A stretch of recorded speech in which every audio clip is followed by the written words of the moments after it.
Can you hear those frogs? Not real ones. We're actually at Changi Airport. So some of you might be wondering, why am I recording sounds of frogs, right? Well, actually it was the sound of the frogs, what do you call them? Croaking? Anyway, they reminded me of a very good friend of mine called Spark. So now Spark is an orange frog. Well, he once was green, but he became orange.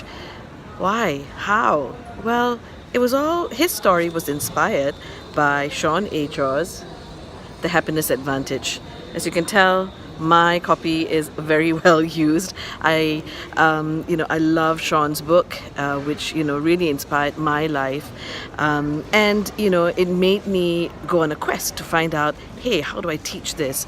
And lo and behold, there is a workshop called The Orange Frog that shares all the whys, the hows, and the what to dos. So if you are a manager, a team leader, or just someone who's been wanting to know how do we build more positivity either into our daily lives or into our work lives, you may want to check this workshop out. It's called The Happiness Advantage, The Orange Frog, run at Singapore Institute of Management. I will be posting some information soon, but you can always Google and look out for Singapore Institute of Management's professional development programs. Hope to see you there, and with that, have a wonderful orange happy week. Bye.